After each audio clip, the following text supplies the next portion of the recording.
psicointegración.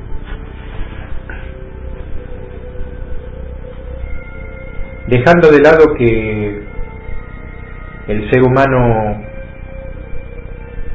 piensa en términos esotéricos que muchas cosas le suceden por karma,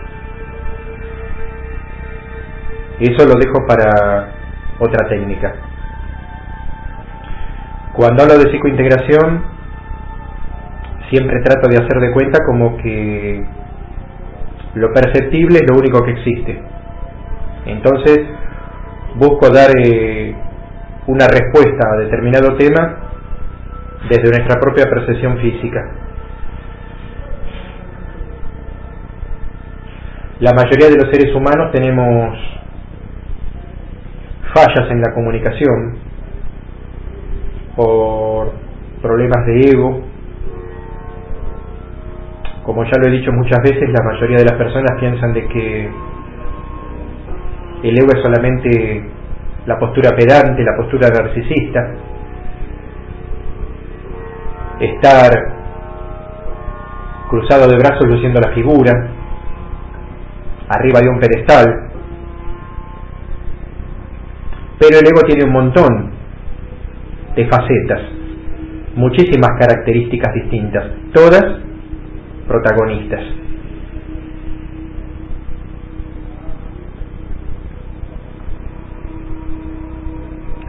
Muchas personas en su comunicación tienen fallas porque fueron enseñados a no ver más allá de sus propias necesidades. Como he dicho más de una vez, obvio que al comienzo es importante socorrerse a sí mismo, porque no podemos tender la mano a otro si estamos tirados en el piso. Lo he dicho en muchísimas oportunidades eso. Pero muchas personas, sintiéndose cómodas con ese rol de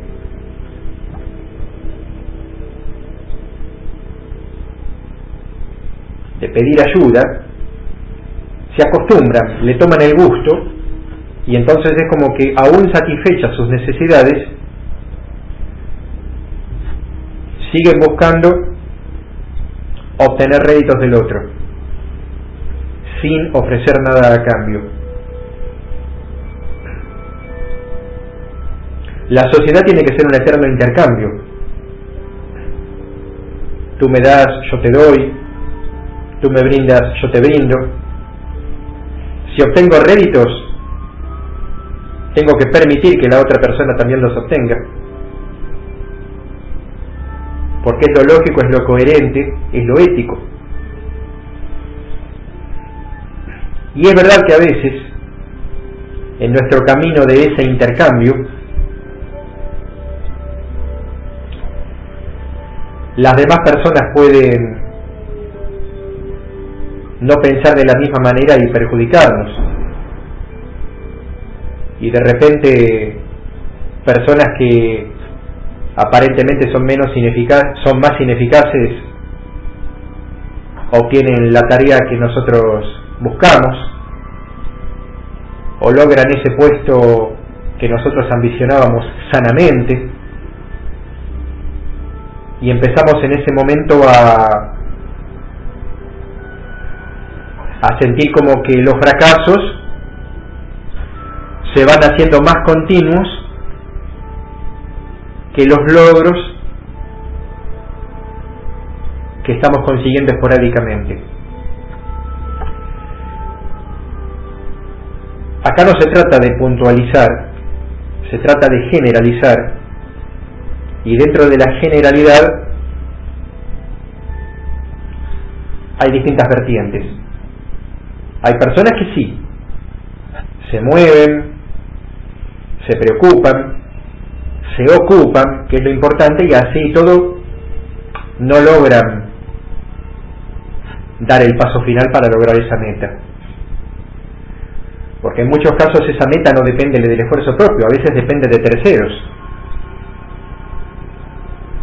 porque vivimos en una sociedad donde, si bien somos independientes como entes, no somos independientes como familia, ya sea familia propia, como familia de trabajo, como familia de ciudad, como familia de país. Entonces es como que de alguna manera tenemos nuestros derechos y tenemos nuestras obligaciones. Pero a veces sí es cierto que una persona que se esfuerza sanamente puede llegar a ser víctima de otra persona que exige sus derechos pero no cumple con sus obligaciones. Y esta persona que va trepando por el camino de la lucha se desliza hacia abajo por falla de esos terceros, que pueden ser empleadores, entrevistadores, jefes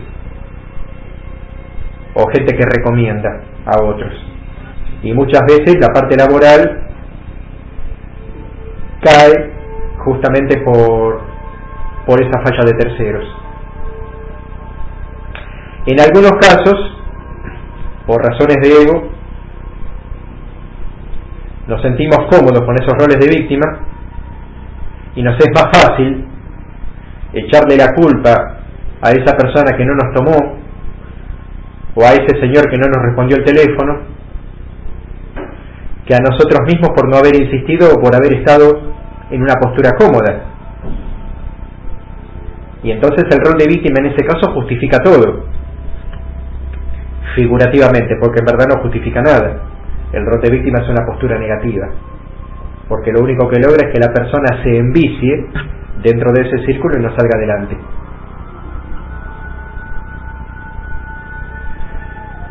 Las mismas grietas que hay en una relación laboral hay a veces en una relación afectiva.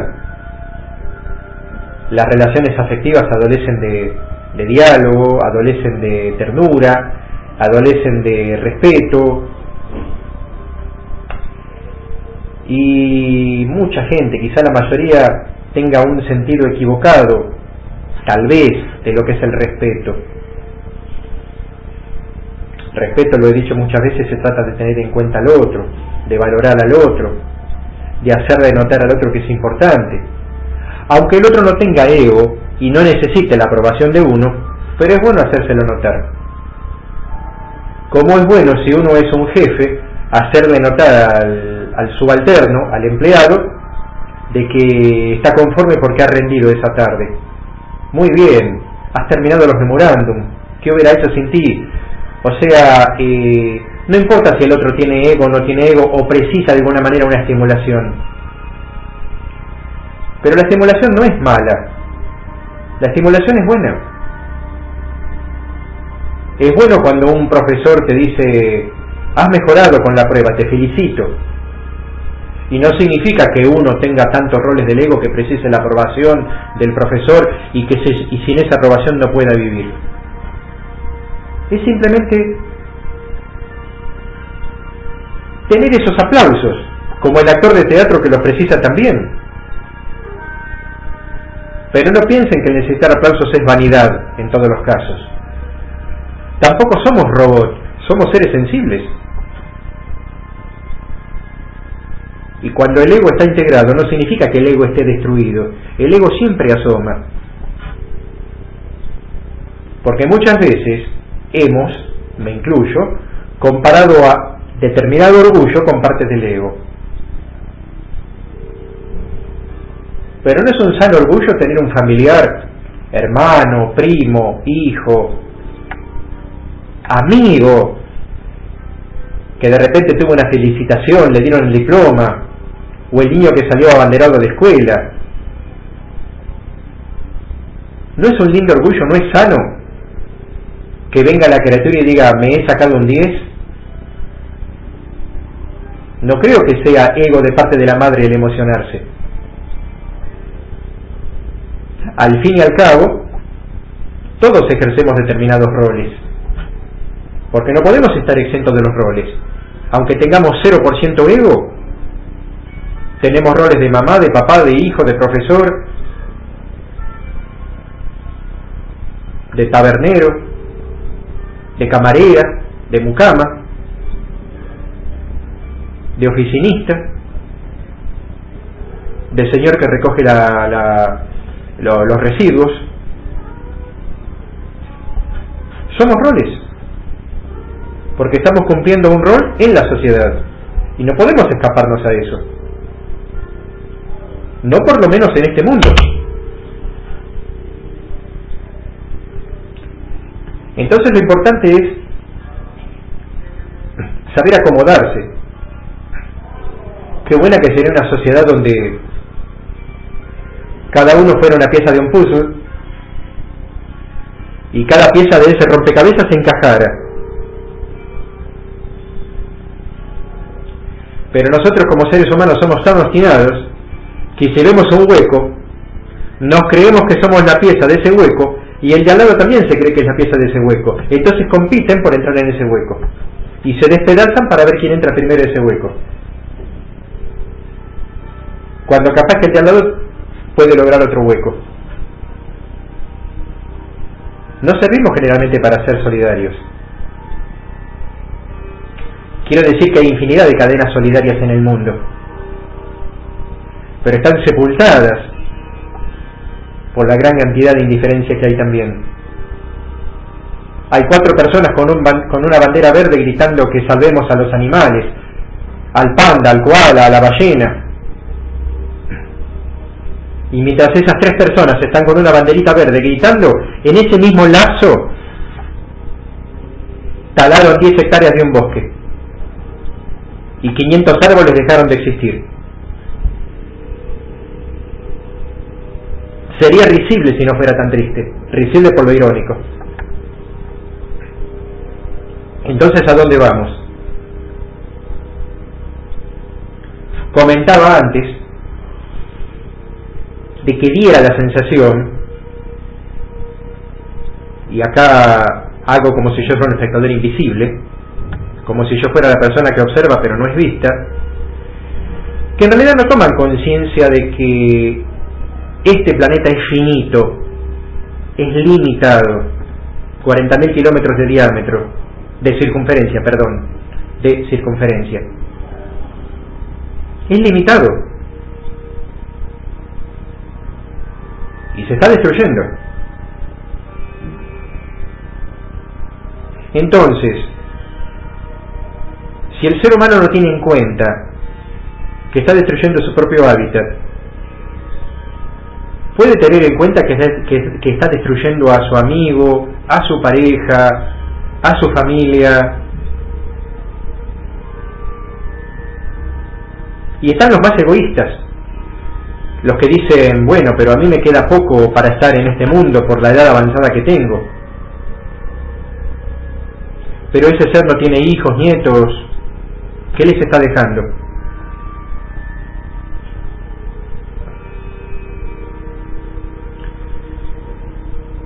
Tenemos la costumbre de ver las pequeñas cosas.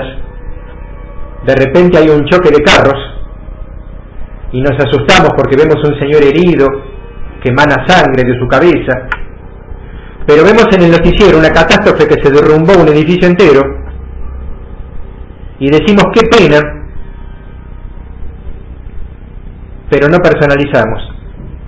Nos causó más efecto mirar de cerca a este señor que sangra y no la catástrofe de un edificio entero donde murieron cientos de personas, porque no tomamos conciencia. Se destruye un puente, se ve en el noticiero, caen decenas de coches y lo único que atinan a decir es, oh, pero parecen coches de juguete, de la perspectiva con la que se visualiza,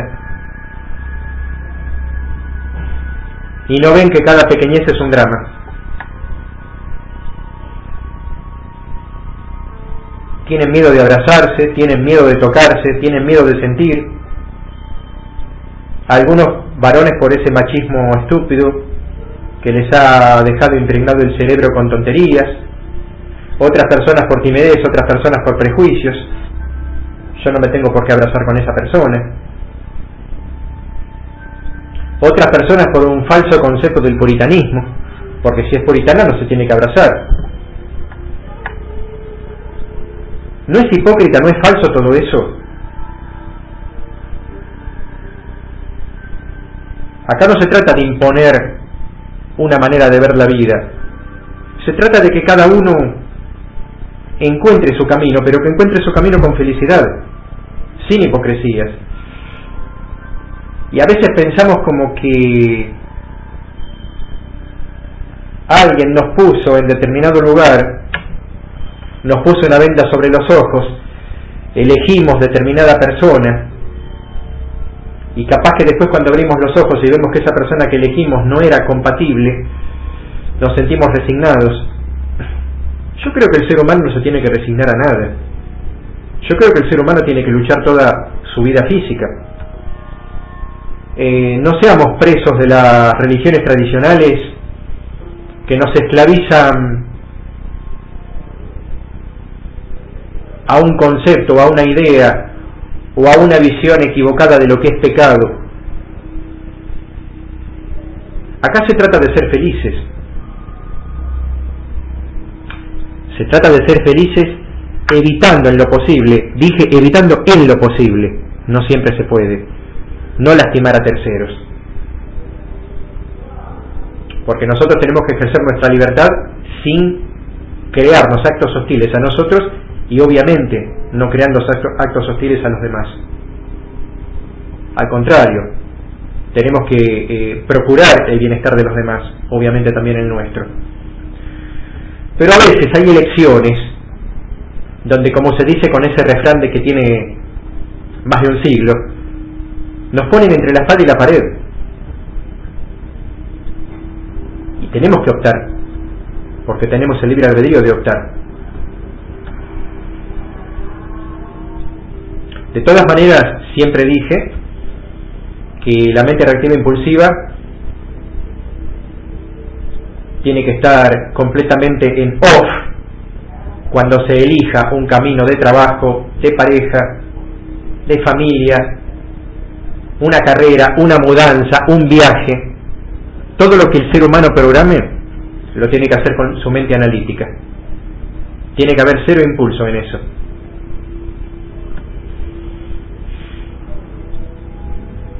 Todo tipo de convivencia tiene que ser positiva. Y por mi corta o larga experiencia, veo que la mayoría de las personas que conviven entre sí, parejas, familias, dejan mucho que desear en su convivencia. Muchísimo. Una vez lo conversaba con un amigo, sentado en su carro, y me decía: Jorgito, ¿cuántas personas conoces que verdaderamente vibren en sintonía a nivel afectivo? Y me sobraron los dedos de una mano, me sobraron los 5 dedos de una mano para contarlas. No hablamos de la convivencia rutinaria, de que la señora, como en la década del 50 del siglo XX, cosía con su máquina Singer mientras el señor leía el diario tabloide, porque así pueden convivir 80 años sin tener una sola discusión, pero tampoco se dicen hola. No hablo de eso. Tuve la suerte, y tengo la suerte todavía, de conocer parejas que con 1 minuto se demuestran más que en meses de otras relaciones.